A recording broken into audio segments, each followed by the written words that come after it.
Pagbasa mula sa mga gawa ng mga apostol. Noong mga araw na iyon, dumarami na ang mga sumasampalataya at nagreklamo ang mga Helenista laban sa mga Hebreo.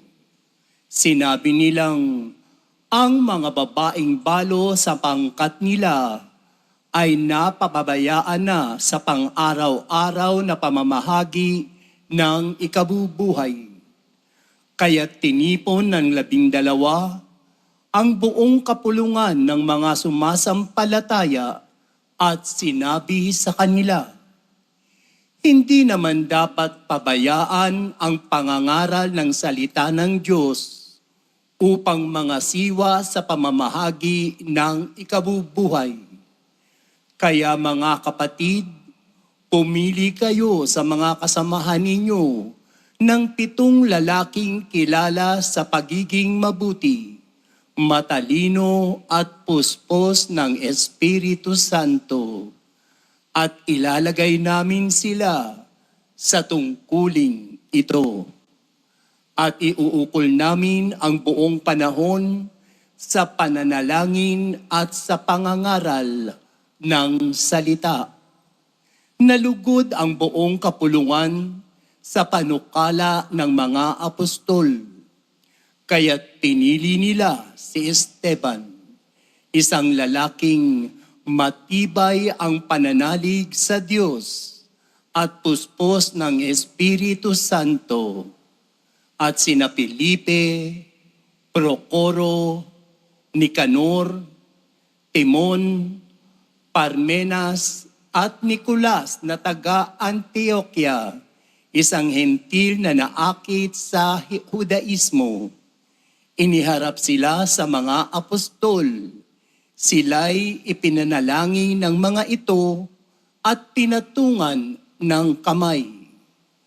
Patuloy na lumaganap ang salita ng Diyos at ang sumampalataya ay parami ng parami sa Jerusalem at maging sa mga saserdote, marami ang sumampalataya. Ang salita ng Diyos. Salamat sa Diyos.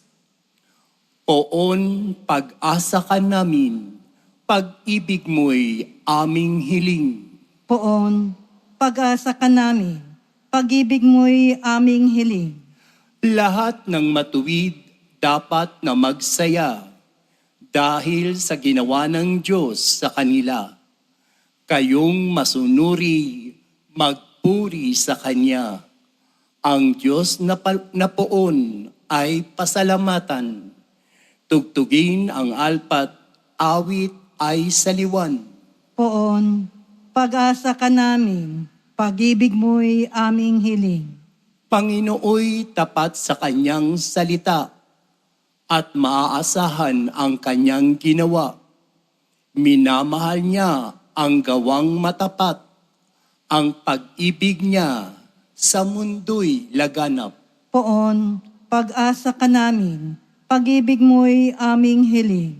Ang may takot sa Diyos at nagtitiwala sa Kanyang pag-ibig ay kinakalinga. Hindi babayaang sila ay mamatay. Kahit magtagutom, sila'y binubuhay. Poon, pag-asa ka namin, pag-ibig mo'y aming hiling.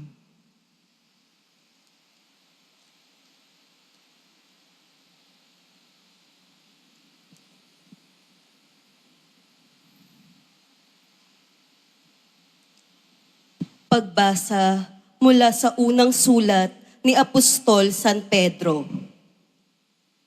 Mga pinakamamahal, lumapit kayo sa Panginoon sa batong buhay na itinakwil ng mga tao, ngunit hinirang ng Diyos at mahalaga sa Kanyang paningin.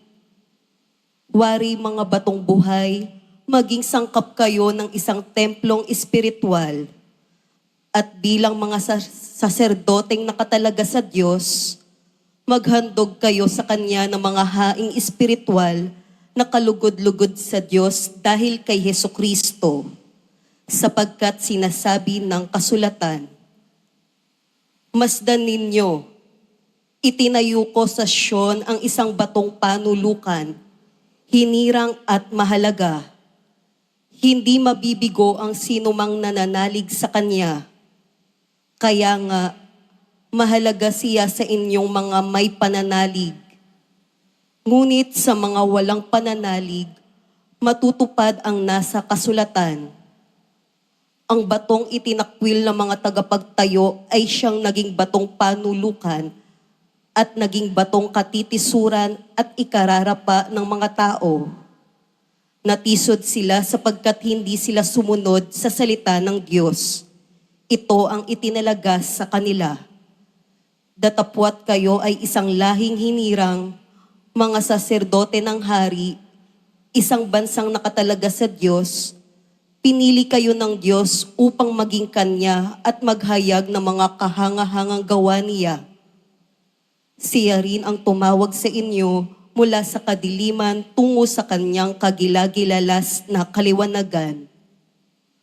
Ang salita ng Diyos. Salamat sa Diyos.